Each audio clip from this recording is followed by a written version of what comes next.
This is Sean Thomas Radcliff. Welcome to another episode of Preservation Oaks. In this series, we introduce you to professionals from museums, cultural, genealogical, and historical societies across the United States. Now sit back, relax, and enjoy the program.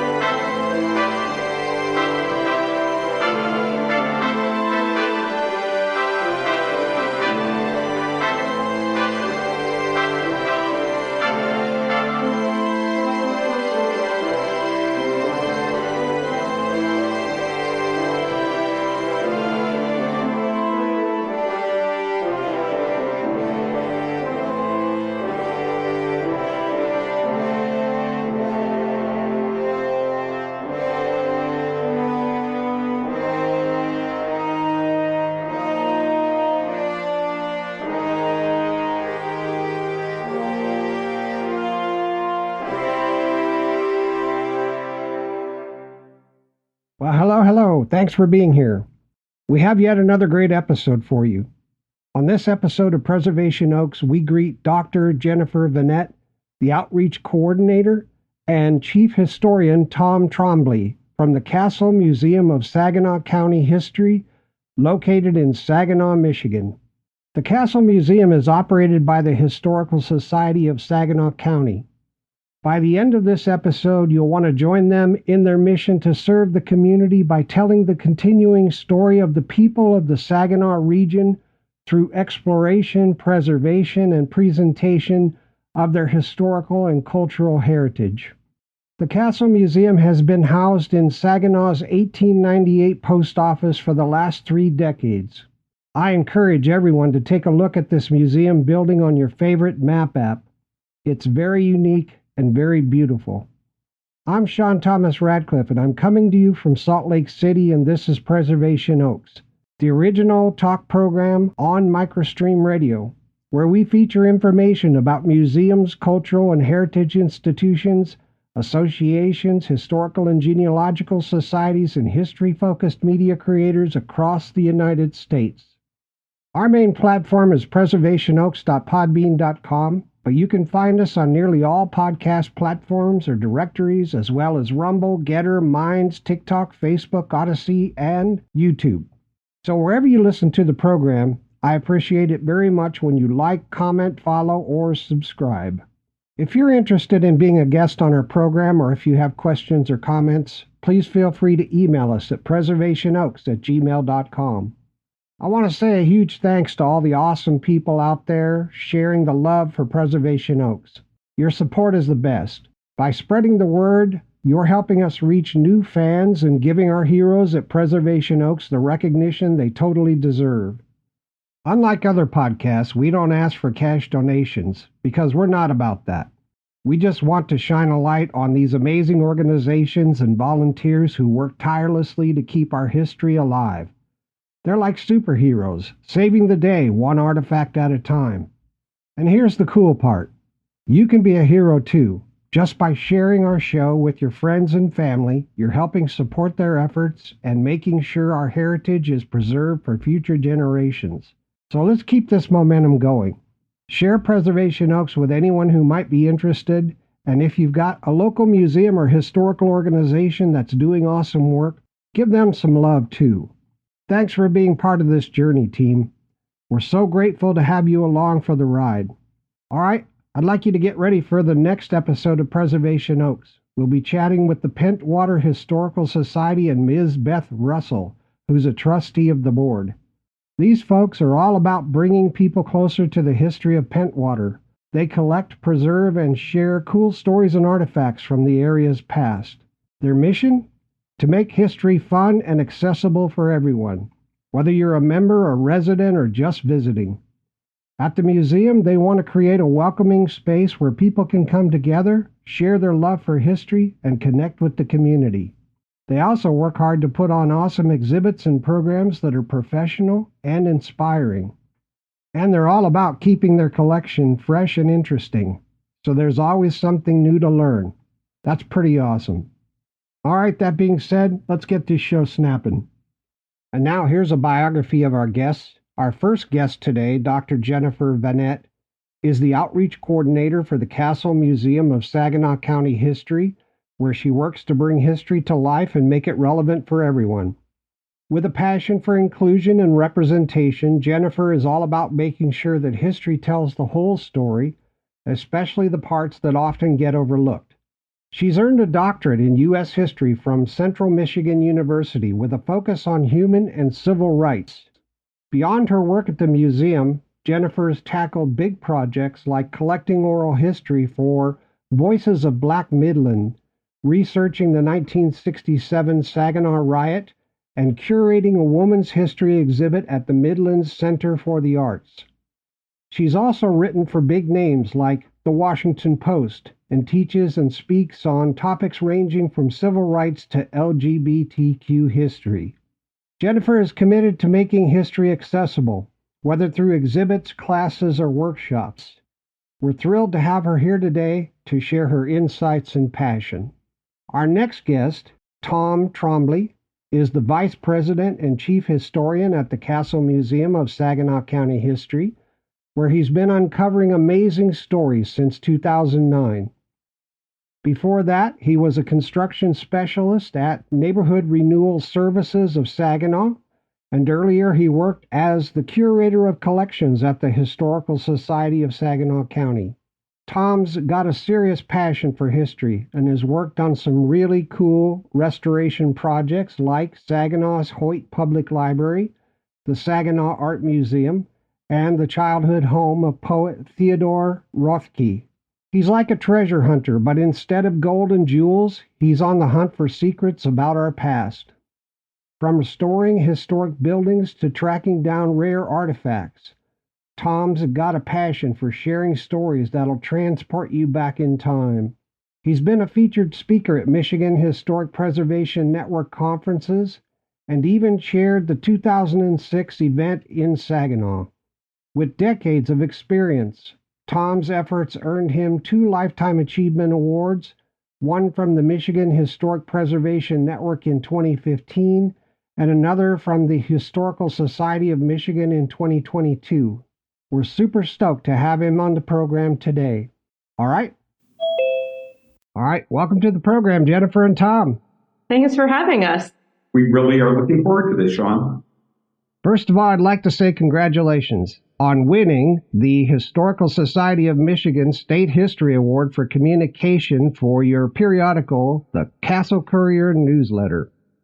Oh, thanks so much. We're really excited about that. There were at least 85 entrants into that category, and there's a lot of great work going on around the state of Michigan, so we were just really proud of that. We really have a great story, great resources, and it never fails to deliver new information and new discoveries. Mm-hmm. Yeah, listeners, you can go right on their Facebook page and see not too many days ago they posted the Castle Museum of Saginaw County History won the award, and it shows pictures from the dinner. It's just a good thing. Oh, yeah. It was a great event. They had a whole dinner. It was in St. Joseph, Michigan, where they have a historic carousel and just some really fascinating history. And they really highlighted all of their history at the event. So it was a great time to gather with people from all around the state who just love and share history. Now, people get the Castle Courier newsletter when they become a member, or they can go on your website and see this newsletter that won this state award right from your website without becoming a member. How does that work? Yeah, we share it with anybody as a PDF on our website if you want to take a look at it. For our members, they get a printed copy mailed to them. Okay, that's great. Thank you. All right, what's your favorite hidden gem in Saginaw County that most people overlook? You know, I'm going to say one of the things, and I mean, there's so many, but one of the things I'm going to mention is a canal that was attempted to be dug in the 1830s that's near Brand, Michigan. The intent was to create a cross-strait waterway between Lake Huron and Lake Michigan using the existing riverways. And it's just part of the story of the region, and there's just a little remnant of it left. And unless you know what it is, you might think it was just a drainage ditch. Oh, no kidding. So can people go and visit? No, it's really, and I went with Hidden Gem. I mean, it's on private property, but it's visible from the road. And so it's not a tourist attraction. It's very subtle, but as you're driving by, you can see it without trespassing. And I just wanted to focus on something hidden and little known. Yeah, that's very cool. You know, we have so many gems, but I just want to shout out to an institutional neighbor. The Japanese Cultural Center here in Saginaw has this amazing tea house, and they do demonstrations, and it's a really great way to learn more about another culture. They're just really great neighbors to partner with on many like historical events, and it's really worth going there for a tea ceremony and to experience that. I fully agree. It is a wonderful resource. I wonder what a country would look like. I mean, those people were so inventive back then, building canals, because the canals were the superhighways, their freeway. You know, they didn't have all of this infrastructure of superhighways and airplanes and all that stuff. There was roads, and roads were terrible back then, or there was the canals. And the waterway, the river, the Great Lakes, but in Saginaw, the river system really has shaped the human inhabitation of the area for thousands of years. The indigenous people were here. You stop in this spot because of the waterways, and it's what everything is built around. The waterways shape the landscape and attracted people who then reshaped it. And canals were certainly important, even for the settlement of Michigan. I mean, the Erie Canal isn't in Michigan, but without it, you don't have the same settlement pattern for the state. So it definitely has been an enormous part of shaping our history. In Saginaw County, it really became, even though the canal was never completed, the project was abandoned, it still left a legacy of where settlements were made, with that idea were placed, and really shaped patterns. Yeah, you bet. Yeah, and economic depression led to the failure of that project, so it was never really completed. Construction started actually before it was even fully planned, is one of the things. One of our board members worked on the research with us on it. And what we've discovered is that, they started construction. It was kind of an on-demand construction. They started digging, cutting, really before they had all the details worked out. So there's some questions, even from what we've been able to find, the precise route where it connects. So sometimes history starts out with more ambition than it ends up with. Yeah. It's just a really very special spot, even just when you're driving back. I very often have a detour that I take if I'm in the southern part of the county just to go by it. Yeah, fantastic. Thanks for letting us know about that. What's your favorite seasonal event or festival in Saginaw? Oh, easily for me, it's our Jazz on Jefferson.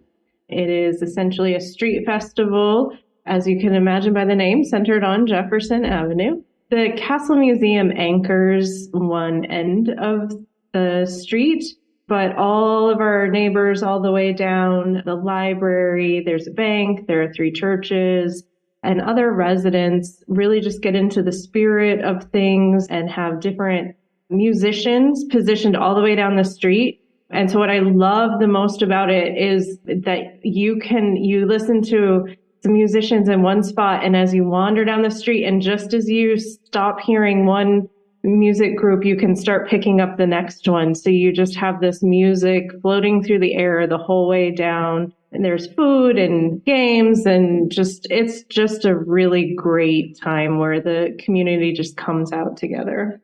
The only complaint we seem to get about Jazz in Jefferson is the fact that we don't do it more frequently, and that people can't listen to all the music. And also, Jefferson Avenue has some wonderful historic architecture, of everything from 1860s churches through buildings designed by the noted architect Alden B. Dow from Midland. And it's just as the event is an eclectic mixture of things and resources, the architecture of the buildings are equally as diverse. Fantastic. Maybe you'll be the New Orleans of the North. Maybe. We do have, our high school has an exceptional drum line, so we're hoping they'll be kicking us off this year. Oh, yeah. Can you share some captivating stories from Saginaw's past that truly highlight its character? One that comes to mind is a fire that happened at the end of the lumbering period. Saginaw was once the self-designated, I don't know if there's an official agency that designated it, the lumber capital of the world. Incredible timber resources were processed through the city, ended very quickly because the forests were depleted. And between 1890 and 1900, the city of Saginaw and the county would lose 10% of its population. And one of the things that happened on May 20th, 1893, a fire started in the ruins of an abandoned mill, a working mill. A spark fell into it. It was an incredibly windy spring day. The newspapers describe it as a day like a fall autumn day with leaves blowing and just a strong wind. The wind fanned the blaze into the docks along the river that still had lumber being processed in the city, fanned it into those, and it quickly went into the residential district. And within a 3-hour period, over 250 homes were destroyed and several businesses. The fire was brought under control by luck, the assistance of the Bay City, our adjoining sister city, in Flint, another city. They brought fire equipment in by train. What really happened, the wind changed. They thought at one time that it would go into the business district. In the aftermath, this is a city that's very challenged. The city leaders refused all outside assistance from other communities, which probably wasn't a popular, really wise decision. But the city did reinvent itself, rebuild the burned out area. But what we've discovered through an archaeological investigation, through our research, that unlike the mythology that we were taught, that it pulled itself up when we were kids, the city pulled itself up by its bootstraps and quickly rebuilt, it was a much more painful and slower recovery. And within that area, it took almost a decade. It took really over a decade before all of the homes would be replaced. And it really is symptomatic of really what a challenging time that was in the region. I think that when we look at that time frame, it is a very transitional time frame for Saginaw because, as Tom said, we boomed with the lumber. There was about 23 billion board feet of lumber cut in Saginaw. And with the depletion of the forest, you had a lot of workers left without enough jobs. You had, other challenges as to what investments the city should make, what should be next. And so by 1893, we're not quite there into that reinvention moment. It's just on the horizon, and the citizens don't know that yet. Although it was a hard transition in time period, they did stick it out and they did find a new path. And I think that's part of Saginaw's characteristic, is a willingness to work towards reinvention. Yeah, I learned that too in just looking at everything about Saginaw, starting in the 1830s and all of the things that went into it. You're absolutely right. Saginaw has reinvented itself over and over again, and they're doing it still today. Absolutely. Yeah. The major turning point for Saginaw in the 20th century was the automobile and automotive parts manufacturing. And that, really caused Saginaw to boom again and actually grew its population even greater than during the lumbering era. But then, of course, as so many places across the nation faced that deindustrialization process in the late 70s, 80s, early 90s, where there was a lot of contraction and a lot of closing of different factories and things for the automotive industry. And Saginaw experienced that too. And I would say we're still in a transition period, but there are signs of that reinvention. particularly things like the healthcare industry, expanding hospitals, and even Central Michigan University looking at our site for their medical school. And so there are plans that hopefully will come to fruition. It looks like it's on that path already, but to create a medical diamond and really make Saginaw, a hub for the region for people seeking medical care and seeking training. So that's exciting. There's always something new to come. It really is. And it's amazing how many diverse paths there are to get to that point when we look at the automotive industry, how that really, even the infrastructure and the businesses that had been created during the lumber boom then reinvented themselves to become part of the automotive parts industry in the second and third decade of the 20th century. Yeah, that's kind of one of my favorite stories when I'm taking people on tours in that part of the museum is, talking about how Jackson and Church, was a company that was already in existence in the lumbering era, but they were in the business of making parts for the sawmills and such. And they transitioned and recognized that if they could make parts for one industry, they could make parts for others. They joined forces with Melvin Wilcox, who had the idea for a particular steering gear. And if you've ever seen those old videos of people trying to steer old cars, it was really difficult to do, partly because the roads were terrible, but there's no power steering, there's no aid to trying to steer your car. And it was even a safety hazard in that sense. And Wilcox's steering gear really was a great advancement. So they joined forces and became Jackson, Church, and Wilcox. And as Americans love to do, we smushed that name down and called it Jaycox. And so then Jaycox caught the attention of Buick, and Buick bought them out. And shortly after that, General Motors bought out Buick. And to make a long story short, that steering gear legacy still exists inside a company called Nexteer today. So there's this really cool line from the lumbering era all the way through to present day through our industry. Wow, very cool. Very cool. So Jaycox invented, well, I would call it power steering. Power steering will come later. I'm not an engineer, so I will describe it wrong. But it's a nut and bolt situation that helps you steer. I'm doing a terrible job. The thing is, it's so basic that it's hard for us to imagine a car without it. That it's just really was one of the rudimentary steps to really creating the automotive industry. And like so many cities, Saginaw in the first couple of decades of the 20th century had several attempts where they were going to try to construct and manufacture entire cars here. And that becomes part of the story too.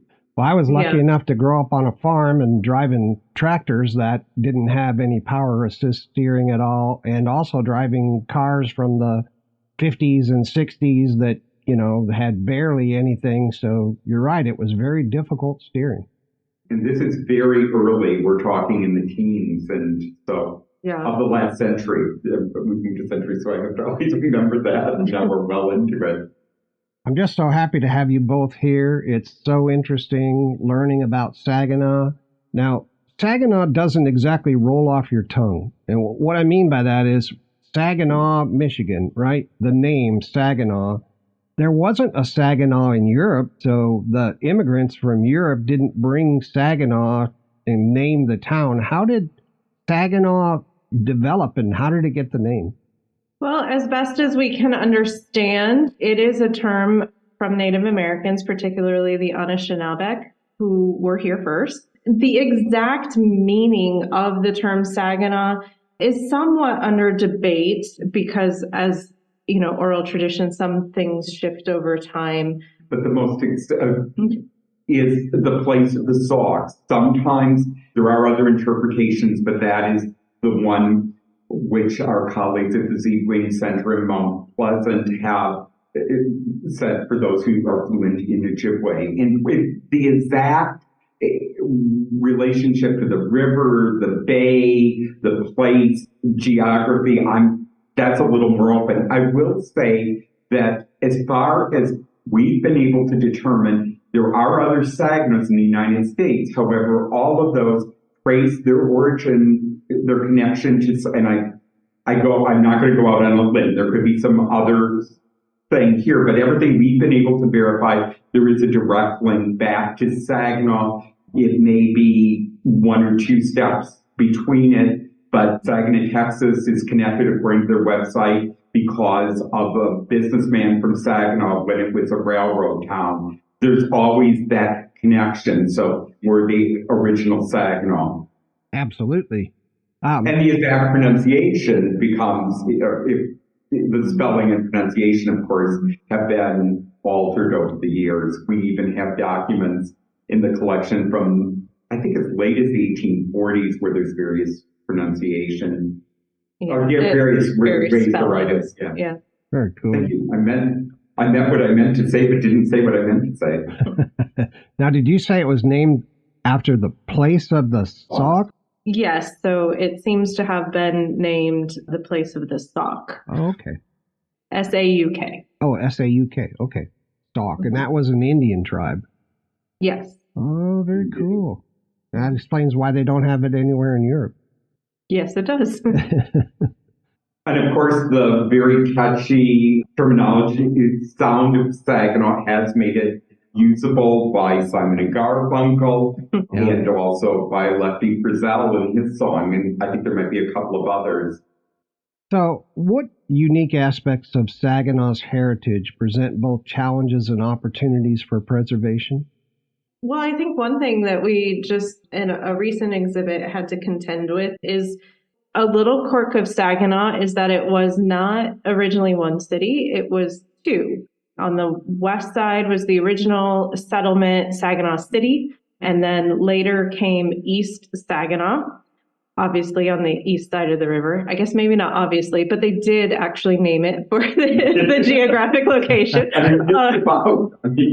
But I will say one of the challenges that we've had since the consolidation of the city is that the downtowns of each city were not directly across the river from each other. And that little frustration of geography sometimes presents some headaches when you're trying to simply mesh the places together in terms of, just all the things, transportation, events, the cultural activities. But where I was going with that was each side had its own school district, and those school districts were definitely in competition with each other. And eventually they were consolidated. They were not consolidated when the cities were, though. So that's its own challenge. And then, but even after the district itself became one district, they maintained separate high schools on each side, which of course continued to compete with each other. And only recently, as recently as this school year, this academic school year, the city finally consolidated those two high schools into one, which they've named Saginaw United. And we were part of the process, which Tom can speak more to, but we were part of the process of collecting and preserving memorabilia and things from each side of the school district. And we've now presented some of that in a temporary exhibit here so that we can tell the story of both sides, because they had their own unique paths, but now they are one school. So we do have an exhibit that tries to present that. So we sometimes have to look at it as very separate and unique stories based on just your location within the city. And sometimes it's local, and sides of the river have different interpretations of the same story, but it really is the same story. And I think one of the things that has been a challenge is really the decline in population. We've had a regional loss of population. So really adjusting to changing circumstances. We have a sign at the beginning of our lumbering exhibit, and I can't remember the exact wording. I think it was from a telephone the Michigan Bell I found from the 1920s. But Saginaw fortunes have waned and regrown, and it's a city that's reinvented itself. And I think that that's something that's true not only of the city, but the entire county, that we really, our fortunes have been up and down, but it's really a very diverse community, and in many ways, both resources and population and people. And we have so many wonderful things, and we have so many challenges, and it's a very special place. Yeah, it is. It is. From everything I've read, this place, Saginaw, has about 44,000 people in it right now, or maybe a little more, maybe a little less, but started out in the 1830s. It's been 200 years nearly of Saginaw history, and you guys have been out there collecting it since you started. When did you start, and what inspired the founding of your organization? And I don't have all my clip notes with me, but Saginaw it was many paths that came together. Starting in the 1930s, really, with saving our building. Our building was threatened with demolition in the 1930s. At that time, a grassroots effort grew to save the building, and they succeeded, I think, really in many ways beyond their wildest dreams. And so many of the same people that led that charge were interested in preserving the city's history and started an effort, but then were interrupted by World War II and kind of regrouped in the mid-40s. At that time, the Saginaw Museum, which is our sister institution, the Saginaw Art Museum today, but originally it was a home that one of the lumbering families had donated to the community for a local museum that was to be dedicated to art, music, and history. And at that time, it was rather a lot to fit into a 5,000 to 10,000 square foot house. And so eventually the history part of it, portion of the institution, kind of split off to found its own group. And in the starting in the early 1960s, there had been other attempts to purchase homes, but in the early 1960s, another effort was made. And at that time, I think it's 64, 65, the museum purchased, the fledgling museum purchased an 1870s house, which is a few blocks south of where the museum's located today. And they struggled. It was an uphill battle, but they collected some wonderful things, which are the nucleus of our collection today. And they really struggled, but they kind of had a vision that they wanted something larger. And it was at that time in the 1970s that the former post office we're located in, the government wanted to get rid of it. And through a lot of pressure, they were able to convince the county of Saginaw to take the building from the federal government, accept the building as a gift from the federal government.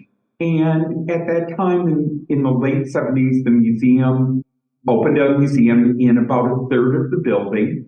And over time, things kind of stabilized. We became much more institutionally strong. And in the early 1990s, we're able to have a countywide millage passed, which allowed us to really become a permanent institution. And that millage has been renewed several times since then, I think four overall, including the original one. So that has given us stability. And by the mid-1990s, we were granted access to the entire building, and we used the entire building, plus another building across the street now as a storage building.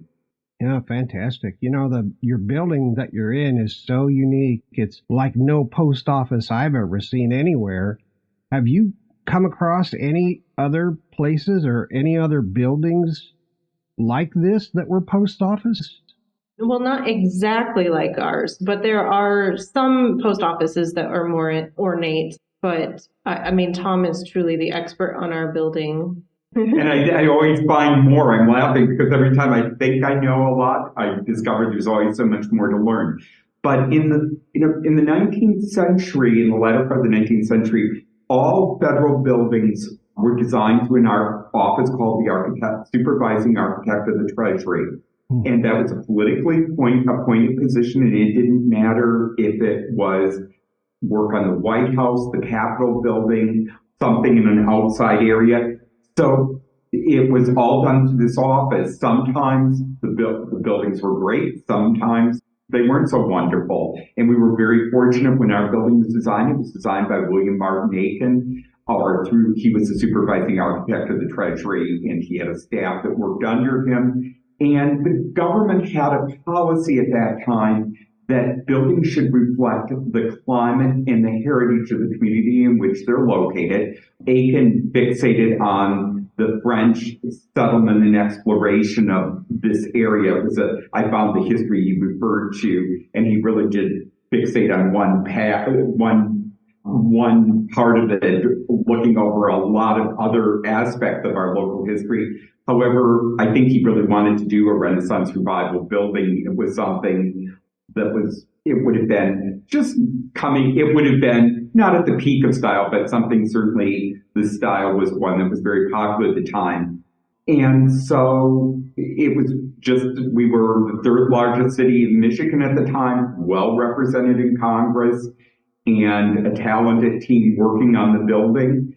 And with that dictate in mind, they designed a building that they felt represented the heritage of the community, and went further to say the steep slate roof was because of the snow. And I will say that is indeed very true. The snow comes down. Really comes right off that roof like an avalanche. Very noisy at our offices when that happens. And I will say the one that we laugh at is that Aiken went further, and in an article in the American Engineering, I think it's the American Engineering Record, he said that he modeled the carving and copper work on the building after the flora and fauna of the region. He clearly never visited, because I've never seen a mountain ram in Michigan. Whenever it's on the West Tower, we debate what it is. If it's a jackal or whatever, it's not a friendly creature. Well, it is friendly, but not visually. So it really quickly became a beloved local landmark.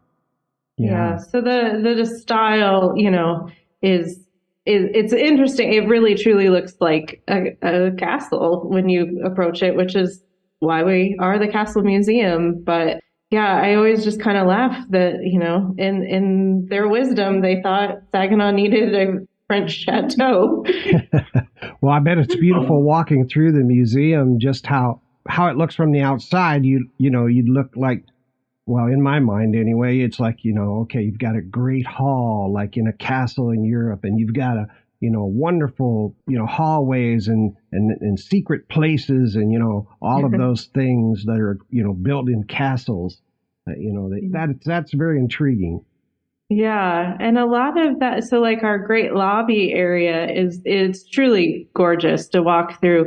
And that was part of the 1937 expansion, because more than once the government thought maybe they would just knock this building down and replace it with something, because, it turns out this building, wasn't big enough or perhaps the most practical for mail sorting for a region growing as large as ours. So in the 1930s, they thought maybe they would just knock it down and build something that made more sense. And a group of people from Saginaw, primarily women, traveled all the way to DC to lobby to save this building, and they were successful. So during the Great Depression, as part of the WPA, they were able to actually expand this building into a larger post office, and that lobby that you can see in the pictures, looks original to 1937. I mean, obviously they didn't have the exhibit displays that we've placed in there now, but the finishings, the travertine walls, the oak paneled ceilings, all of that is what it would have looked like if you had come here to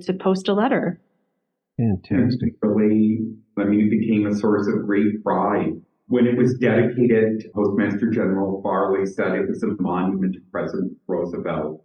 One of the interesting things, just kind of a side note, during the battle to save the building, the postmaster, John D. Mershon, was related to many of the people on the committee who were fighting to save the building, and the government really wanted to knock the building down. And his correspondence, he's running a tightrope constantly when he's writing letters. They're really fun to read. Oh, fantastic. I'm glad you've got them. Oh my gosh. That's a fantastic legacy. And have you done an exhibit, or do you have an exhibit on that? We have a whole gallery. Yeah, we have a permanent gallery where we feature the history of the building itself. Wow. And that building was built in 1898 and saved in the 1930s, and it's on the National Register of Historic Places. That is correct. That is fantastic. Wow. And saved again in the 1970s. Yeah. Yep. Get in there and take a look at the building, folks. I think it's time to take a break now, so let's relax and get some beverages and to hear important information about donating and supporting the Castle Museum of Saginaw County History. Wow, 30 minutes flew by faster than a speeding bullet. Yeah, time goes fast when you're having fun. It certainly does. All right, listeners, we'll be right back after these important messages.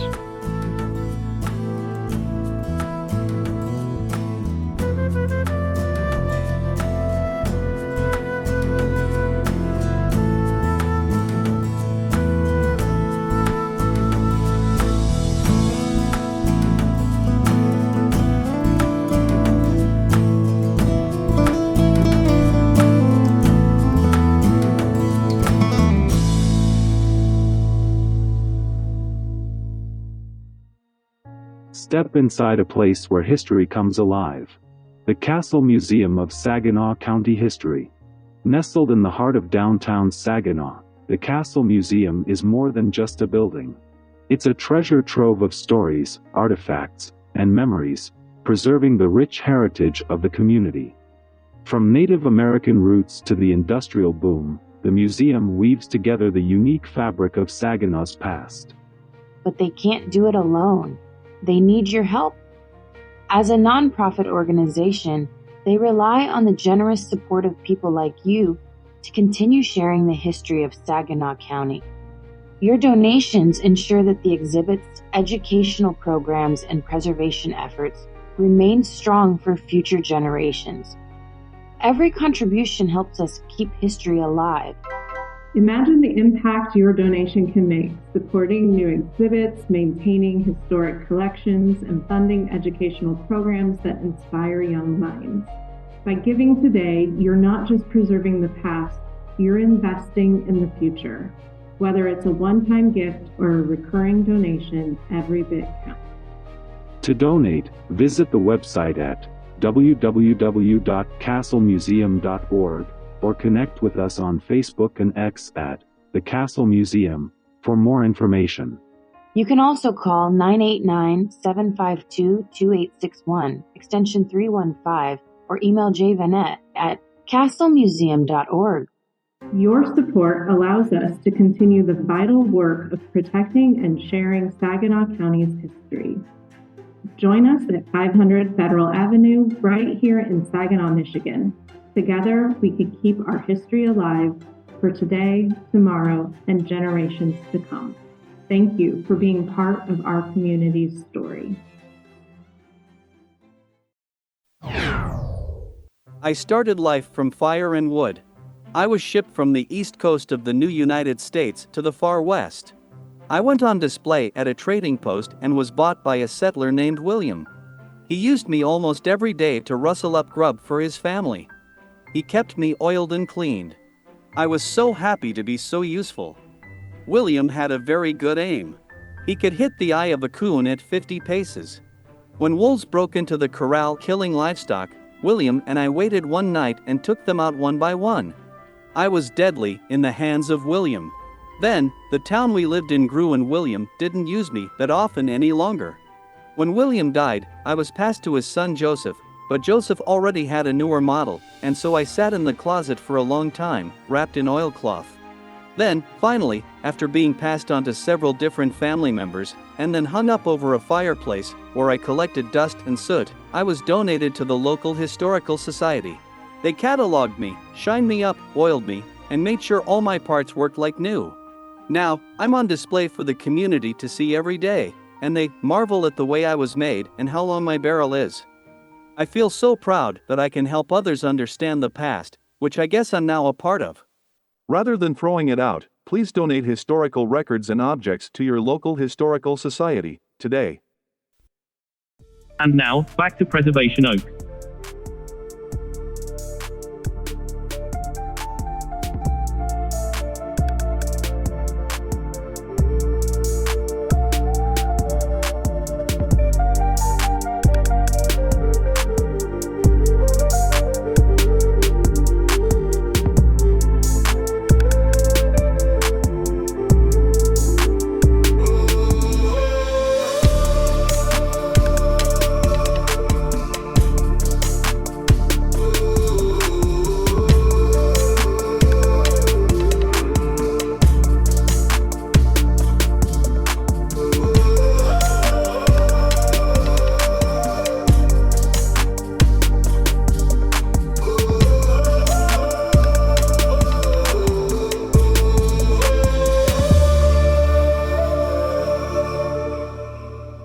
Welcome back to Preservation Oaks. I'm your host, Sean Thomas Radcliff, and we're here today with Jennifer, Vannette, and Tom Trombley from the Castle Museum of Saginaw County History, located in Saginaw, Michigan. Let's pick up where we left off. Welcome back, folks. Glad to be back with you and the listeners. Fantastic. Listeners, I'd like to provide the contact information for the Castle Museum of Saginaw County History, owned and operated by the Historical Society of Saginaw County. You can visit their website at www.castlemuseum.org. On Facebook, you can find them at the Castle Museum. On X, the same thing. You can find them at the Castle Museum. Their address is 500 Federal Avenue, Saginaw, Michigan, 48607, and I hope you get down there and visit. A wonderful, wonderful place. You can phone them at 989-752-2861, extension 315. And if you have any questions or want to correspond, just send email to J, that's the letter J, Vannette, Vannette, at castlemuseum.org. That all sound right, Jennifer? Sounds right. All right, let's talk about your museum hours and admissions. Yeah, we're open 7 days a week. We are generally open 10 a.m. to 4:30 p.m., but we do stay open late on Thursdays until 7 p.m. And we have shortened hours on Sunday, 1 to 4:30. All Saginaw County residents are free, but if you are not from Saginaw County, we have really reasonable admission rates. It's just $3 a person or $5 a family. Seniors have a discounted rate of $2 a person. And all college and university students are always free. Just show us your ID. Fantastic. And then you're closed most holidays. Yes, we close on New Year's, Easter, Memorial Day, Labor Day, Thanksgiving, Christmas Day. Yeah, all the major holidays, really. Jennifer and Tom, how does your organization serve the community, and what are its primary goals and the demographics of its membership? Our mission is to preserve and share the continuing stories of Saginaw County.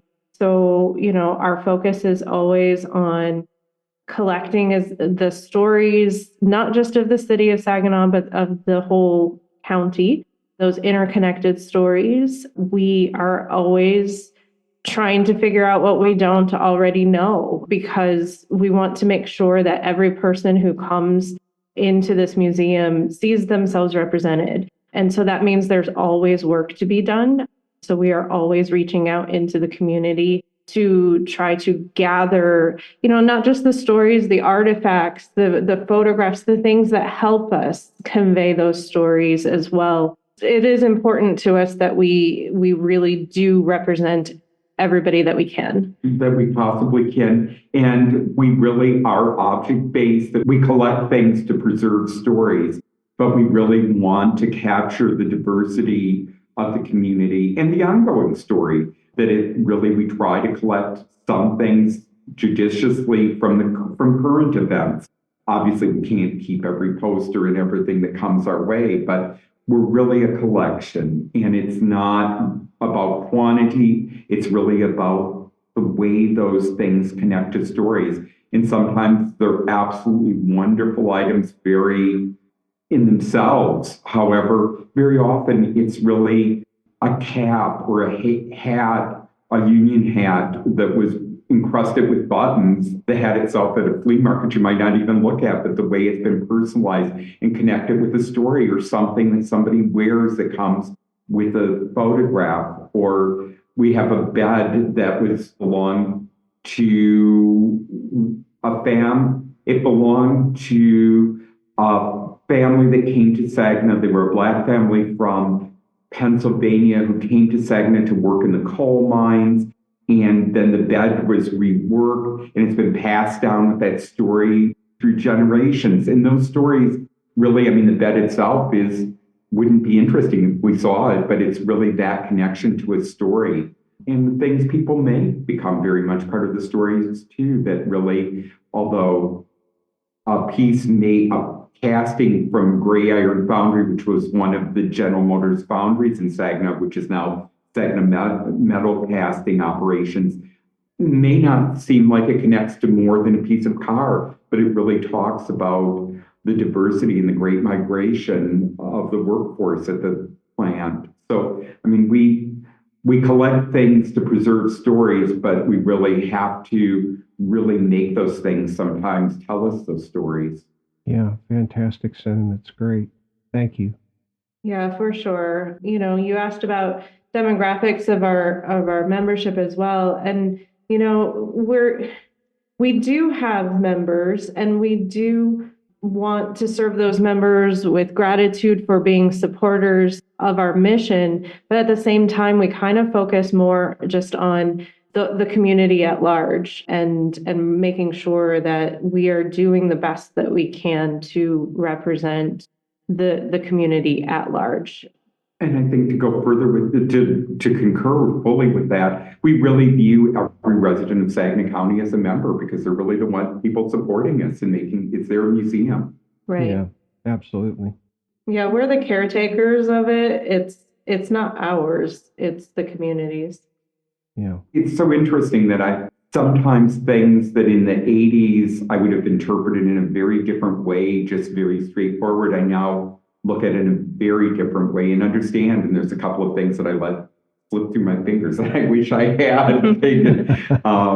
I wish I would have been able to get more stuff from the plants back in the 80s, but who would have ever thought they wouldn't be here? Yeah, right. Exactly. Do you scan eBay for different stories? No, we don't. We don't purchase things. We have more than enough. We have very generous, when I say donors, people who give, entrust their treasures to us. So if we do find something that we really, really want, I try to get someone to buy it if it's a reasonable price, buy it for us and donate it. The Goodrich brothers, who were Black photographers who came to Saginaw in 1863, we did not have any of their family photographs, and they came on the market, and it's really a wonderful little stereotype or tintype of one of the William Goodrich's son, and I really wanted it, so I twisted a few arms and made people give it so that we didn't buy it, and we did. Yeah, and so we do have generous supporters who we can occasionally reach out to and let them know that there is something that we feel is important, and if they are so moved, then they make that donation to us, and we really appreciate that. But yeah, we don't make it a practice of purchasing our collection. Okay, cool. Could you share your personal journey and how it led to your current role in the organization? Jennifer, you're the outreach coordinator, and Tom, you're the chief historian. How did you get there? Well, I had a sort of interesting path through life. I actually started out in visual arts. I had studied art history and graphic design in undergrad, and for a number of years, I was an art teacher and a youth director and did a few other things. Eventually, I made my way to Mid-Michigan through my husband's job. And at that time, I actually decided I wanted to go back to school. So I enrolled in a master's in history program at Central Michigan University. And I loved it so much, I ended up staying and getting a PhD in U.S. history. And I was actually doing some consulting work when the position here at the Castle Museum came open. And I really just loved the idea of being part of teaching publicly and being part of a team rather than an individual consultant. So I applied, and thankfully they thought that my odd collection of work experience and skills over the years was a good fit. And so I've been here now about 3 years. And so my job as outreach coordinator means I get to do a lot of things. Anything that we do related to community engagement, I get to be involved in. And that even includes teaching history, leading tours, but also getting to find those other experts to bring in to give talks here. I get to help with exhibit research, and so all sorts of things. I wear a lot of hats. Very cool, very cool. Do you still do any works of art? Occasionally, yeah. I've been a little bit busy lately between home life and here, but I do, for me, just making art is just a nice respite. So yes, I still paint on occasion and draw with charcoal. Oh, fantastic. Thank you for that, Jennifer. Yeah. Tom, what led you to your current role in the organization? Well, this is the second time I've worked at the museum. I started out in the early 80s as an intern here. My degree was in history and was in political science and history, and I intended to go to law school, and I discovered I had made a horrible career choice. And I felt passionate in love with working here, and I love Saginaw. So I ended up working here for 8 years. I was curator of collections, and at that time, the institution wasn't stable. It wasn't until we had village and that we were able to have full-time actually reliably employ someone full-time. At that time, it was kind of a boom or bust cycle. So then I worked in nonprofit housing for it was supposed to be a year, and it turned out to be 19 years, and worked for a nonprofit housing agency. And I worked with historic preservation at that time. And when a position opened up here, I applied for it and came back here. And I really love Saginaw and local history and Michigan history. Yep, absolutely. Well, listeners, I want you to try to browse the organization's website at castlemuseum.org and their social media, because they have just an incredibly wide variety of events and programs that are offered year round. And this is year round. When there's snow on the ground in Michigan, you can go to the Castle Museum and still have a wonderful day. There's always something exciting happening for the public and members alike. Jennifer and Tom, what upcoming events or exhibitions should the community be looking forward to at your organization? Well, from now through the end of the year, we have a traveling exhibit called Spies in Space, Toys of the Cold War Era. And it is just a really fantastic look at that Cold War era history through the lens of popular culture, specifically the toys, but there's a lot of background information and even TV commercials and things like that you can view when you're in that space. So I really encourage people to come check that out. We also have every Tuesday and Thursday throughout the year, we do Lunch and Learn, which is our speaker series that happens at the noon hour.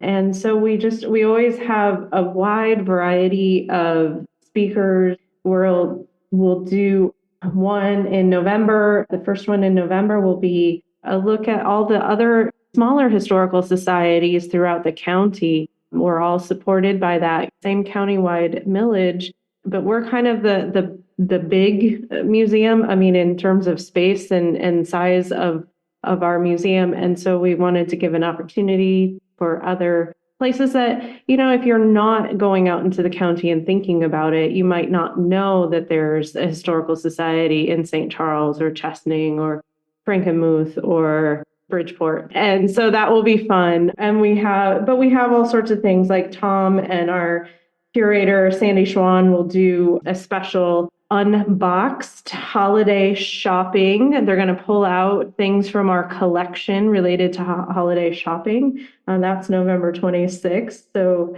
I'm excited about that one. And as much as we enjoy those speaker series, lecture type things, we also like to do hands-on things. So we're going to have throughout December a couple opportunities for make and take activities, different ornaments from different eras.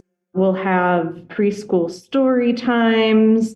And then we also have our Frosty Fest, and that is our community holiday party.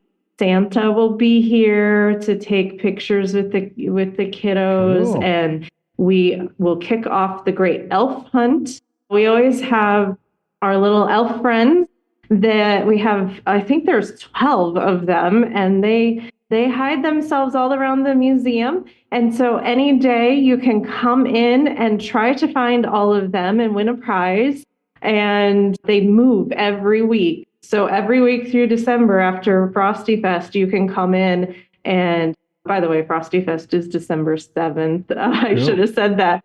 Every week, everybody can come in and try to find the elves as they get up to their little new hiding places. It's a lot of fun. Usually that turns out a lot of visitors. And there is a rumor that Widget, our lovable mascot, might want to participate in the hunt and hide themselves someplace within the galleries to compete with the elk. That's just a rumor. Oh. So we do have a beaver, a mascot named Widget, who is a great help around the museum because, when you have a museum with a lot of things that cannot be touched, that can be really hard for families with little ones. And so Widget pops up around the museum on signage to show kids these are interactive things and you can touch and play with this over here. So Widget's great fun and helps us out throughout our museum space and when we go outreach in the community and also on our social media.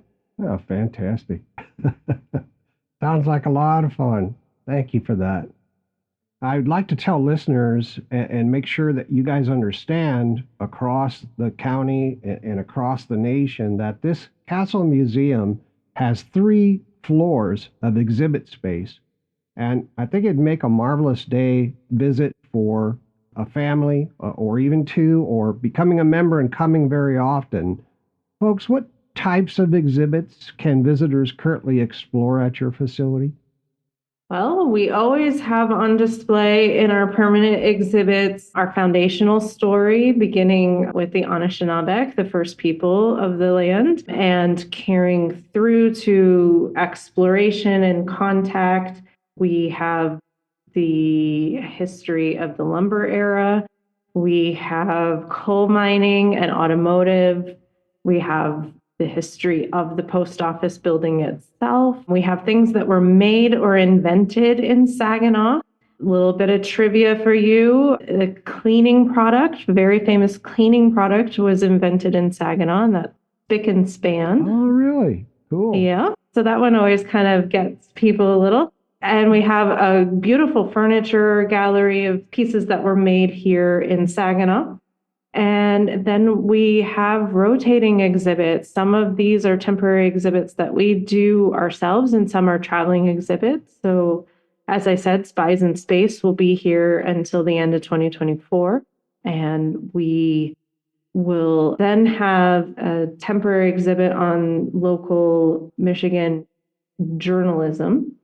And I'd be remiss if we didn't mention that the Saginaw County Sports Hall of Fame has their own gallery within the museum. They're their own organization, so they control the changeover of their displays, but every year they induct a new class and then they rotate the exhibit to reflect that new class. So that's something to see for those sports fans out there. And it also suggests the strong partnerships we have with so many organizations in the community, with our neighbors. Immediately, we share the block with Hoyt Public Library, which has one of the state's outstanding local history and genealogy collection and a great staff that serves the community and helps us tremendously as well. And it really is an incredible resource for the community to have Hoyt Library there and have us next door. So people who come into town can have like one-stop shopping. If they want to do genealogical research, they can go there, learn more about the history of Saginaw, and double check that we don't have something in the collection that relates to their collection as well. And those are the partnerships that we use in Jazz and Jefferson as well, because this really is our neighborhood. We have a great partnership with the Saginaw Art Museum and numerous other ones. We really view our role as being a good neighbor in the community. And like Tom was saying, so many organizations like the library and many others help us reach the community in various ways. And we try to reciprocate and help them whenever possible. Just recently, if you look back through social media or our blog posting, we highlighted some history related to the theater that the Saginaw Bay Symphony Orchestra performs in, as a way of connecting all of our larger histories together. Now, you're always getting donations and you have things in your collection. I mean, you've got, what I was reading anyway, was 150,000 artifacts in your collection, maybe more.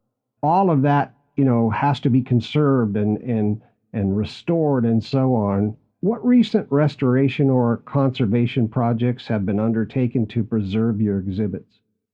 So we have on staff an archaeologist, which is sort of unusual for a regional museum of our size. So we're really lucky. And so Jeff Summer uncovered what we think seems to be the site of a boom company boarding house. And one artifact in particular that points in that direction was a part of a cock boot that he uncovered. And Tom, maybe take over the story as far as the testing and the preservation. And so I think I'll throw in this point, for those who may not be familiar, the boarding house was along the river next to where the sorting grounds were for the Chippewa boom companies, where the logs were brought from the forest down the rivers, and then sorted, and then where they would be rafted and taken to the mills. The raftsmen who literally worked on the logs sorting wore boots with spikes and caulks.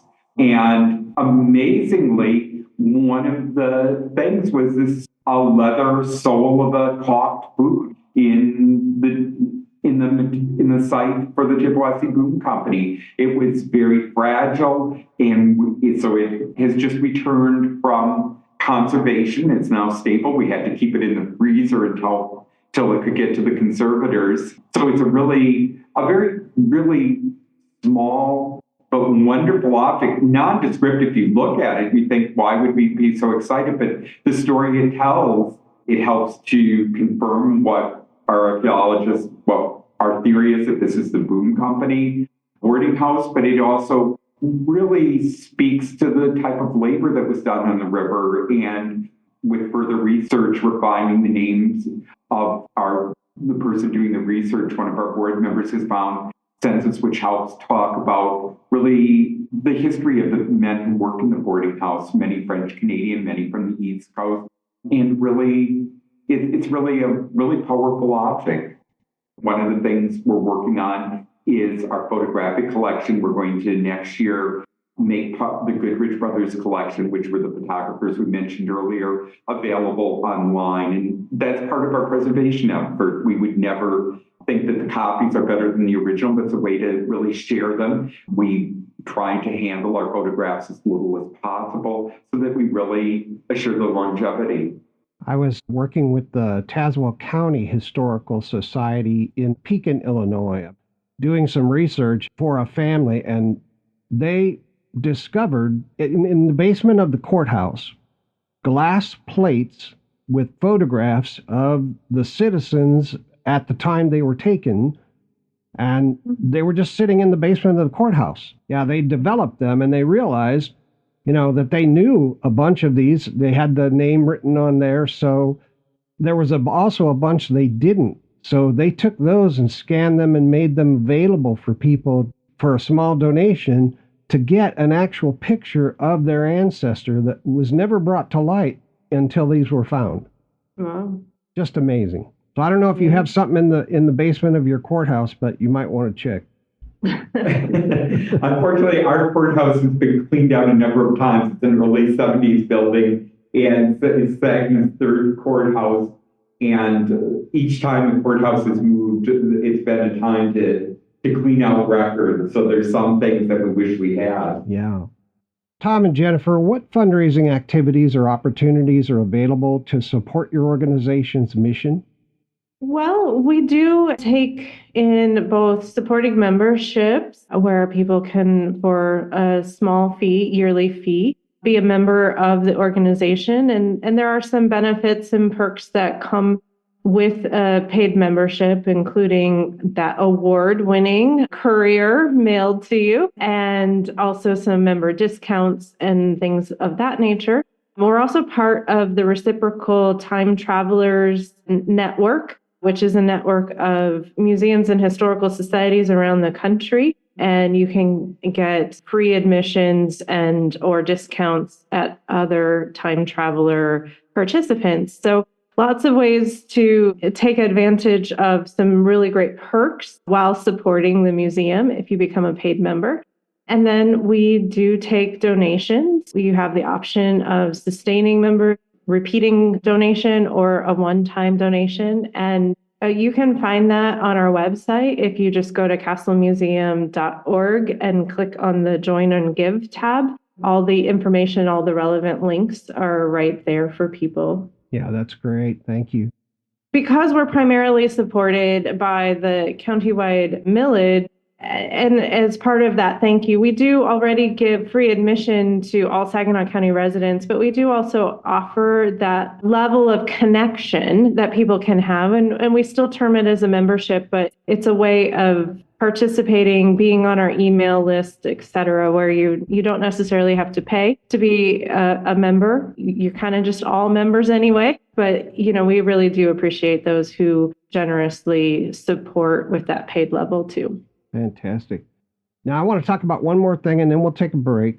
The Morley room rental, I was reading about that. Can you tell us what it's for and how people can use that? Sure. So the Morley Room is our meeting space that we have available in the museum. And it's a really nice wood-paneled room where we still have the modern day amenities of Wi-Fi and laptops and screens and projection. But we generally make that available for nonprofit groups. So we don't really do like private birthday parties or those types of things. But we do try, again, to, be that community resource. So if nonprofit groups need a space to hold a meeting or, perhaps a gathering of a more celebratory gathering for their nonprofit, but we do make that available to area nonprofit groups. Fantastic. And they can just reach out and contact us either through the website or by calling me, and we can get them all the information they need. Great. Thank you for that. I appreciate it. It's time for us to take a break for a few minutes for a few words about becoming a member of the Castle Museum of Saginaw County History. Well, I guess it's a good time for us to branch out and take a break. All right. That sounds good. Listeners, we'll be right back after these important messages.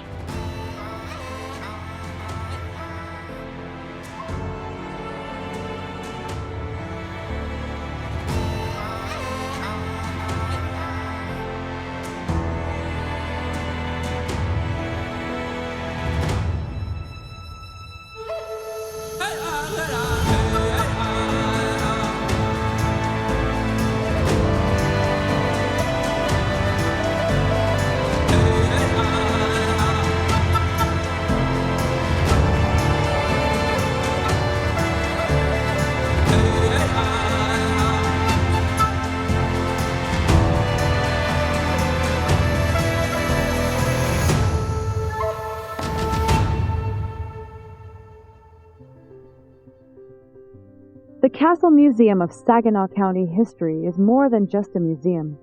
It's a cornerstone of the community, preserving and showcasing the rich history that has shaped Saginaw for generations. Located in the heart of downtown Saginaw at 500 Federal Avenue, this beautiful and historic building is filled with stories of the past, told through fascinating exhibits and collections. But there's a way for you to become part of that story. By becoming a member of the Castle Museum. Membership to the Castle Museum offers a unique opportunity to engage with Saginaw's history on a deeper level. As a member, you'll enjoy exclusive access to special events, exhibit previews, and behind-the-scenes tours. Plus, you will receive discounts on museum programs and in the museum gift shop. But it's not just about the perks. When you become a member, you're supporting the preservation of the local heritage. Your membership helps keep history alive, funding new exhibits, maintaining historical artifacts, and supporting educational programs for children and adults alike. The Castle Museum is dedicated to celebrating and preserving Saginaw County's past, and they invite you to be a part of that mission. Join today and be part of something bigger. Help protect and share the stories that make Saginaw County unique. Memberships are available for individuals, families, and businesses. To learn more or sign up, visit www.castlemuseum.org or connect with them on Facebook and X at the Castle Museum. You can also call 989-752-2861, extension 315, or email jvannette at castlemuseum.org for more information. Every member plays a vital role in preserving the rich tapestry of Saginaw County's history.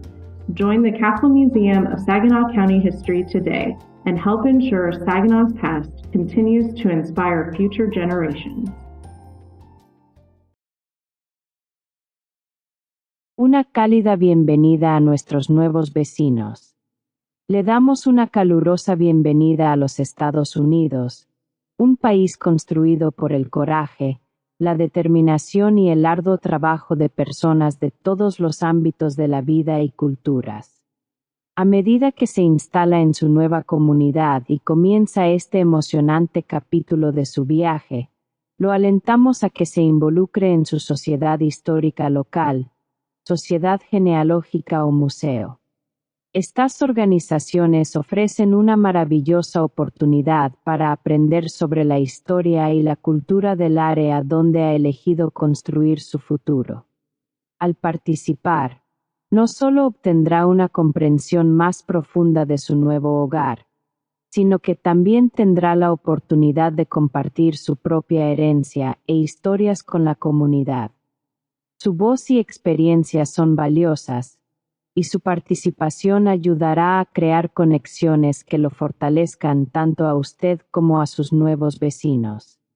Estas organizaciones se beneficiarán de aprender más sobre su cultura y antecedentes, al igual que usted se beneficiará del conocimiento de la historia y las costumbres locales.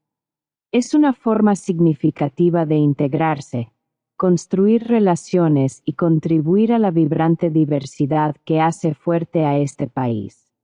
También queremos reconocer el coraje que se necesita para comenzar una nueva vida en un nuevo país. Su arduo trabajo y dedicación son profundamente apreciados, y le agradecemos por elegir hacer de los Estados Unidos su hogar.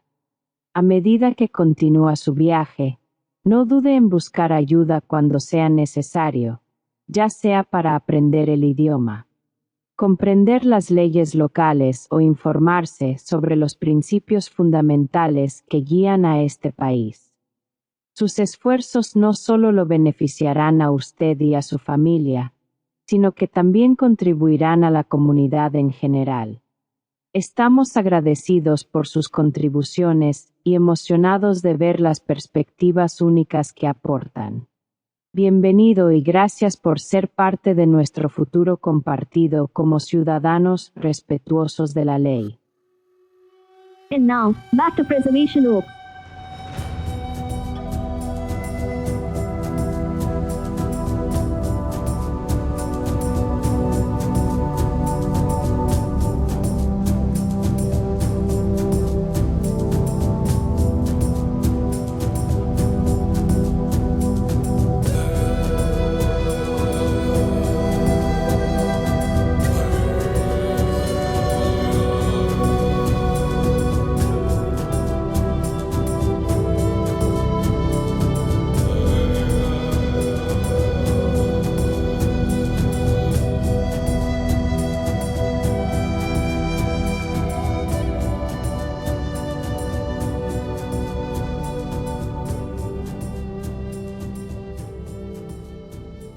Welcome back to Preservation Oaks. I'm your host, Sean Thomas Radcliff, and we're here today with Jennifer, Vannette, and Tom Trombley from the Castle Museum of Saginaw County History, located in Saginaw, Michigan. Let's pick up where we left off, and welcome back. Thanks for the break. We're ready. Let's dive into the Castle Museum. All right, fantastic. How does your organization engage in community outreach and education programs? Yeah, I love our education program. We have a full-time education coordinator on our staff who goes out to all of the county schools. And again, this is part of that thank you for supporting us in a way where we can continue to teach our history. And so all county schools are able to invite us to come in our time machine and bring different kinds of programs that meet state standards. So teachers who invite us into their classrooms, they don't have to just carve out time for us because we're supporting the work, the lessons they already need to teach. So we can actually help them with that. And we bring archaeology, lumber, fur trading, and we have a new one where we look at geography, starting with just being a paper town, just existing on paper alone, and a lot of boosterism and how you become a city. And so that's a really great new program that's available for teachers. And then for our secondary levels, middle school, high school, we don't have prepackaged programs, but we do work with a lot of teachers. Again, we will help teachers for free. Sometimes they prefer to come to us at the museum for very centered tours based on their lessons, sometimes a little bit of project-based learning. And we'll work with any level and cater to the teacher's needs, the lesson needs that they have. I think that's a great service you provide in that everything is already packaged according to state standards. It's just great. Yeah, we've been told that it's a really valuable resource. And, that's really our goal is, we want to help our local teachers tell that history. We have the resources and knowledge. And so they welcome us to come into their space and share that. We really appreciate them. And we just want to keep trying to make programs that are valuable to our teachers. Fantastic. Now, volunteer opportunities is where I want to go next, because you have to have some very dedicated and wonderful volunteers at your organization. So can you talk about the volunteer opportunities that are available for community members looking to get involved? We use volunteers on all levels. Jen takes care of our docent program, which are perhaps the most visible volunteers. Our curatorial staff uses volunteers in processing. We use Past Perfect as our collection program. So we have volunteers who we've trained to use Past Perfect, who work with the collection. We have other volunteers who actually work with our textile and specific collections.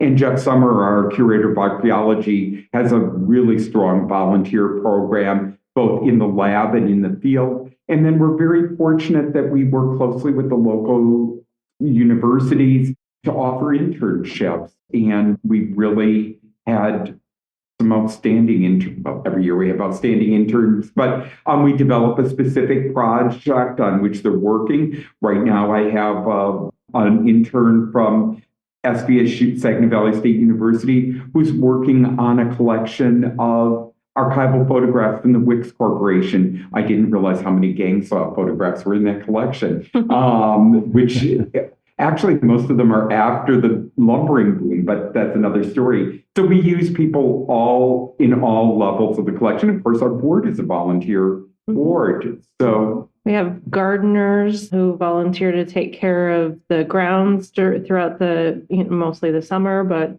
work on planning how to keep things looking beautiful. We have special events. We have people who will volunteer just to help make an event run smoothly.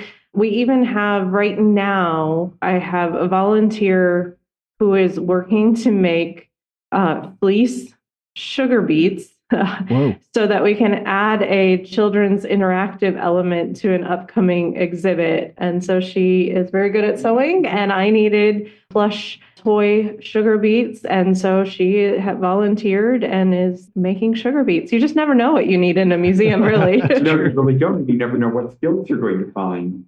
Yep. Absolutely. I mean, we couldn't do it without people willing to share their time and their talents with us. Fantastic. Does your organization capture oral interviews or oral histories? We do on occasion. We don't have a standing program, but we capture oral histories related to particular projects. About a year ago, we partnered with our regional minor league baseball team, the Great Lakes Loons, who wanted to feature Latino baseball history, and they wanted to feature local history. And so we partnered with them and captured oral histories and provided some photographs from our collection. And they were able to use those oral histories. They actually used them during their games, like in the downtimes between innings. And then we took our time machine and we were at the games. And so, that was a really great way of sparking a lot of conversation, and people really came and were pleased to talk to us deeply about history. And you don't always think of that, but people were at a sporting event and they still cared a lot about people from the past who had played that game and made it what it was today. So yeah, we do oral history, but it's usually project based. Okay, fantastic. Thank you. I'd like to provide listeners with the contact information for the organization once again. You can reach them at their website at www.castlemuseum.org. On Facebook and X, they're at the Castle Museum.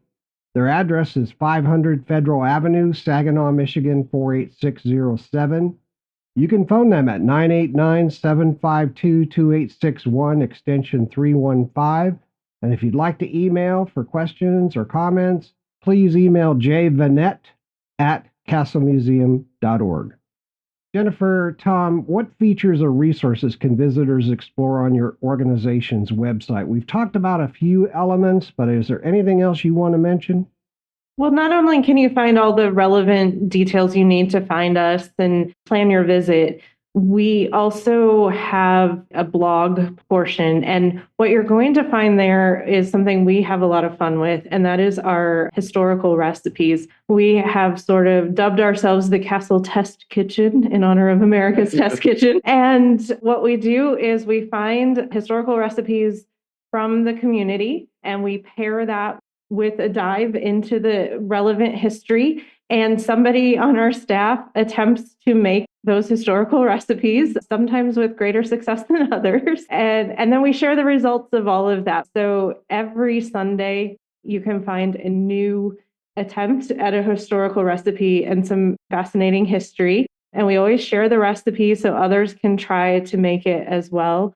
And so that's one of the really fun things that you can interact with on our website. We do have some historic documents. A 1907 souvenir booklet of the semi-centennial from Saginaw. It's a great pictorial history resource for Saginaw. We have an album from the Saginaw Women's Club Garden Department, and it's a tour of Saginaw Gardens in 1921. And we also have a tour of Jacobson's in 1955. Jacobson's was a department store chain, and it just happens that our storage building was originally a Jacobson's store. So it kind of fits in nicely. And we have a series of historic photographs of the store taken shortly after it opened in 1955.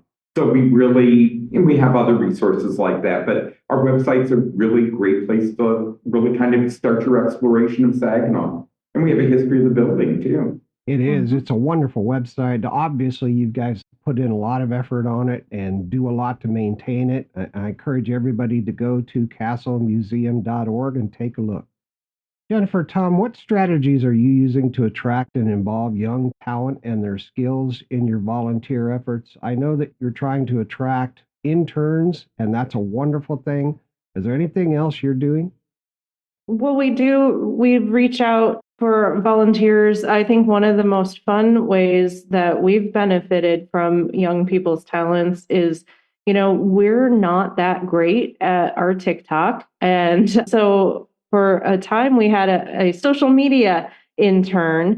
She was looking to volunteer a young high schooler, and she actually really did a great job and helped us gain a lot of traction with our TikTok. But what I really appreciate about Bella's efforts is that she was teaching us how to do more with it. So yeah, there are so many ways that we might be trying to attract younger people, but at the same time, I think it's important to realize we have so much that we learn. They have insights to share with us too. That's very true. And so many times with our interns, we just really learn shortcuts in the computer programs we use, and just the enthusiasm and the way to look at objects in a different way. And it's really that engagement and the one-to-one really sharing of resources and knowledge. And it's something we really don't, word is out there amongst local students and also amongst the local universities that we do offer internships and we do accept student volunteers. So it's really creating a project that is specifically tailored to that person's skills and desires that really helps us. And sometimes we do benefit from youth organizations have reached out wanting to volunteer. We've been able to use some of their efforts to help organize, move some things around, clean up spaces. And then I will try to go out to different history clubs and such for high school and colleges, universities, and, just reach out to those spaces and see what they're interested in. And we've had people come and want to help with special events or want to help with giving tours or at least portions of tours and things. So yeah, we're always interested in finding projects or things that our younger community members are interested in and can help us with. They're a great asset. Thank you for that. What current projects or needs does your organization have that the community can get behind right now and support? Well, one of the things we're looking at right now is revamping a few gallery spaces so that we tell a more holistic story of different marginalized communities from our area. We're looking at, in particular, of making a more robust Black history exhibit, and we have a strong Mexican American population. And so we're looking at, we're planning, we're in the process, we're doing research, we're looking for artifacts that can help us tell these stories. So we're starting with the turn of the century and working our way through, particularly embedding more of the story into the different industries that drew people here, the automotive industry, the coal mining and agriculture. And so right now that is going to take at least the next year. We're developing it. We're working on planning. We're working from the artistic side of what needs to be done. But, it will take financial support. So donations are most welcome for that. But it will also take support from communities in helping us to tell stories that, helping us to have the artifacts, the imagery, and the things that can really help us share that story in a better way than we have so far. We're always looking to improve. Yeah, so that's true. And really one of the things we need are really, as you said, really artifacts, photographs, and stories. Okay, fantastic. How do you believe we can inspire the current generations to stay engaged with history and community support? I think that we need to help them see the connections, because I think we're all guilty sometimes of looking at, where we grew up and our own spaces as boring. We've always been here. We've always done that. I think that for young people, if you can help them see how connected our local story is to, say, the state story or the national story or even an international story, I think that our young people are very used to living in a very connected world. And so when we can show them through history that it's always been a very connected world, I think that can be a draw, and it can help them see the importance and value of studying history. I think that's a wonderful comment. And another thing is just making people, both young and old alike, aware that there is a very special story to this community, one that connects, but it's really understanding that you have a story and you have a place in the community, and really we have resources that help connect you to that. Yeah, it's sort of any story, you have the plot and the subplots, and, think of it as even galleries in a museum where you've got the main gallery and other, offshoot galleries. They're all interconnected and tell the story. Yes. And for those explorers, you get side quests. You can have your main quest through the museum, and we always have more side quests for you too. Oh, that's a good point. That's what I love about museums, just spending time going through all the various things. And gosh, I can spend a day just at one or two exhibits. It's easy. And it's fun to revisit things you've done in the past and realize how much more you could add. And also that people aren't going to stay in there for hours. If resources and volunteers were unlimited, what new priorities and goals would your organization pursue, and how would it transform your operations? So if resources are unlimited, I mean, we have a very old historic building. So there are always going to be preservation projects for the building itself. And so I think that, we always have to prioritize the immediate needs of the building, but there are times where it would be lovely to imagine things like new accessibility ramps that are embedded into our landscape and made more beautiful. And right now, it's just very functional in the back. So there are things like that that I think we would really relish being able to do. And just facing long-term preservation needs for the building. And certainly it's been transformed into a museum with not the utmost grace over time because there were different times.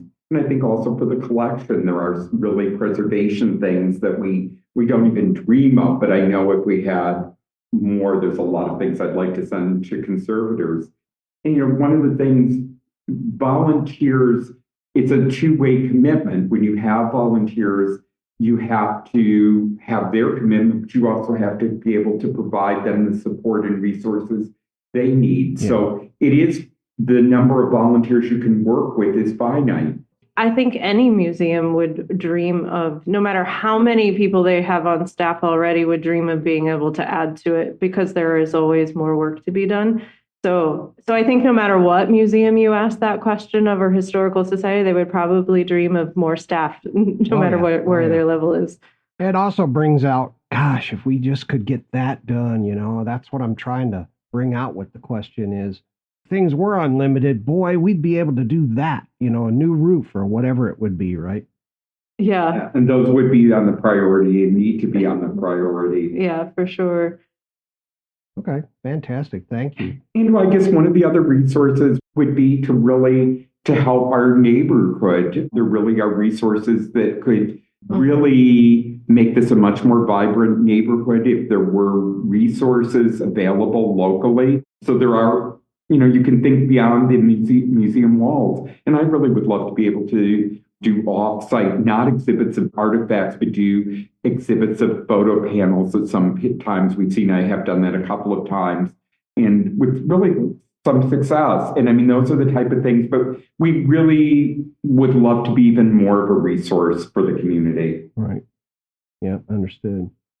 And I think you guys would do a fantastic job at it. No, thank you. We're trying our best. As a history enthusiast, how do you guys envision the world looking in the next 100 years?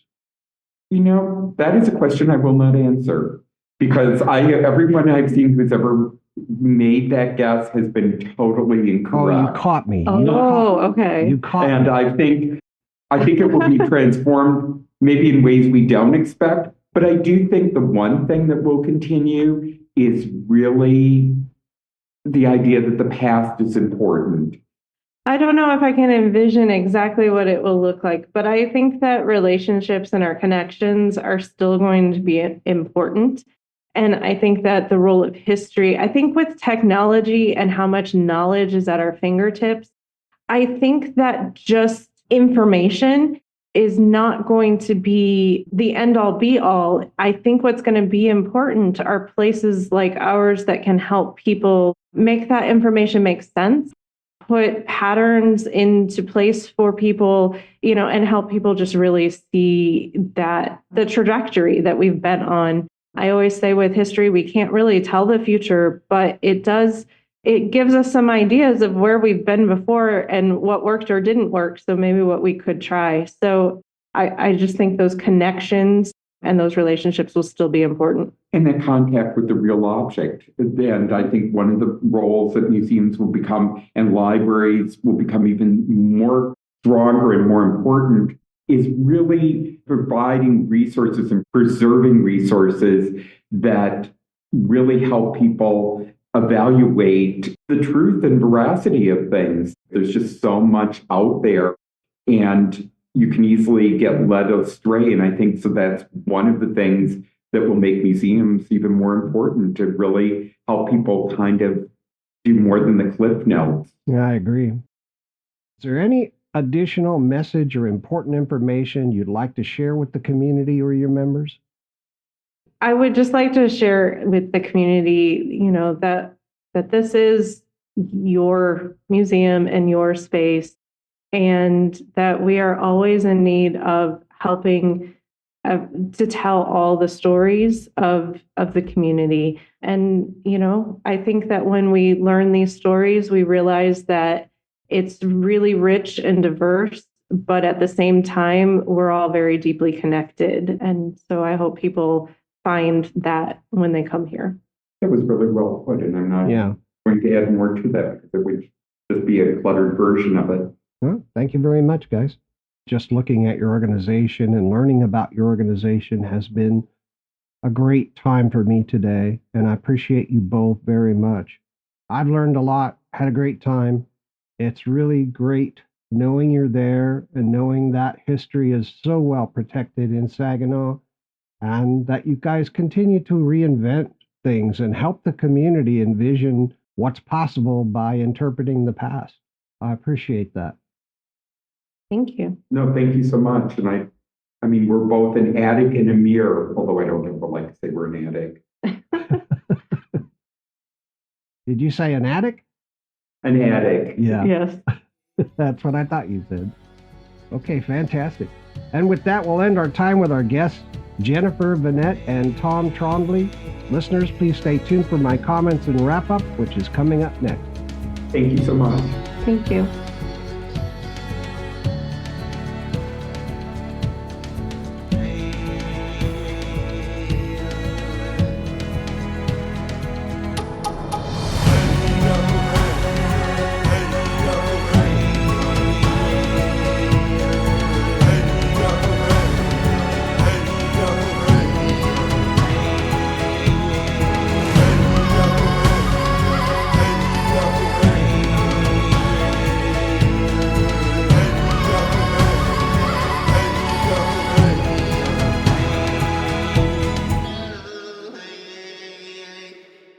Hey, welcome back.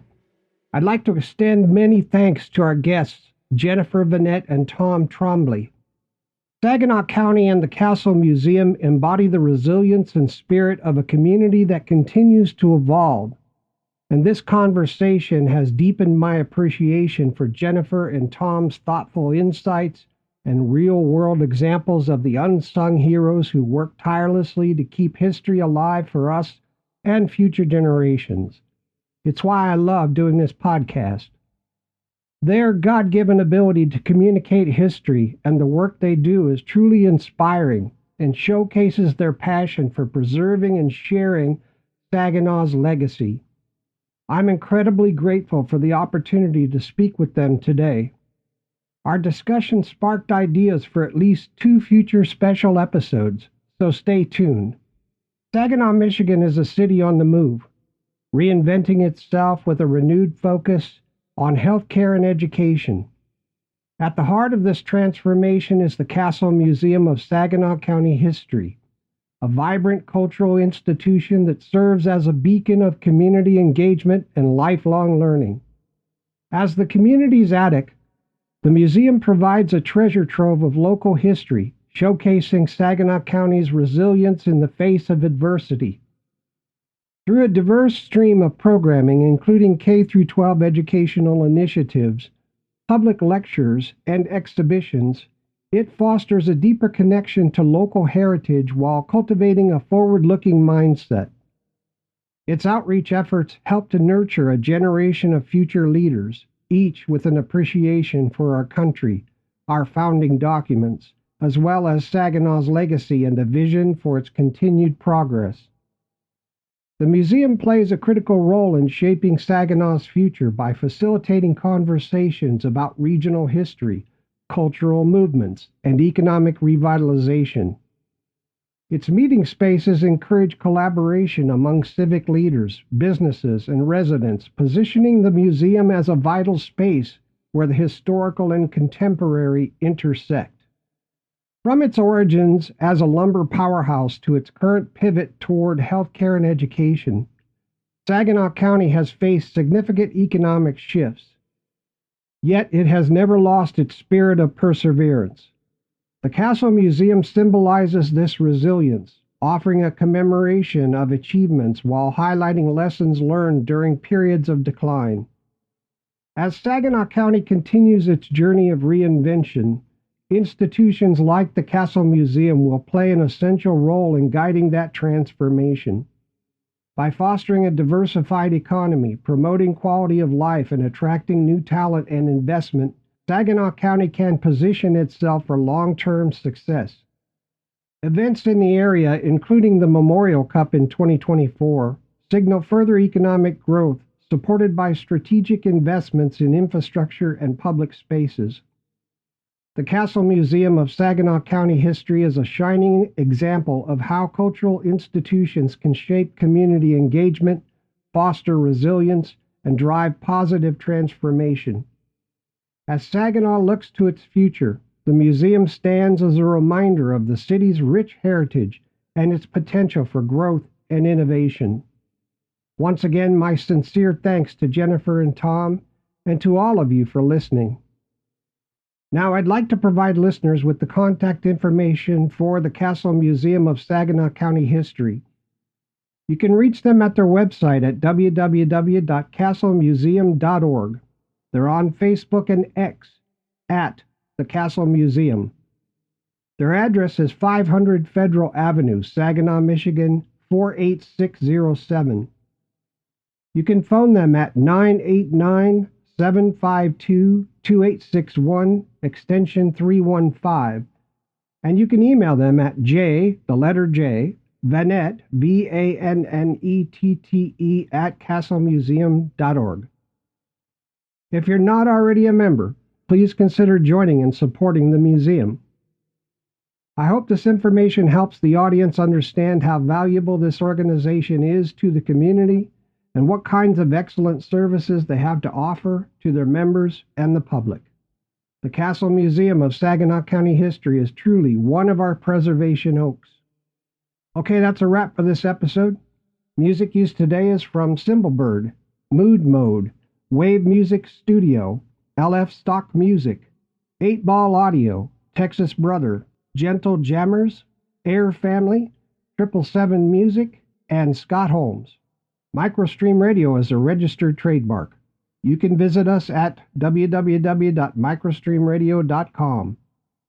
This broadcast is owned and copyrighted by MicroStream Radio. It cannot be rebroadcast, downloaded, copied, or used anywhere without the written permission of MicroStream Radio. Hopefully you found today's episode useful, informative, and thought-provoking. If so, please like, comment, follow, and subscribe. Remember that being free means being free to be curious, and that historical and genealogical societies and museums allow us to discover the past, be free to explore, where curiosity opens every door. Thanks to everybody for listening. Stay curious and keep exploring the incredible stories that shape our world. This is Sean Radcliff. I'll see you all next time on Preservation Oaks, and until then, keep on giving and keep on living the good life.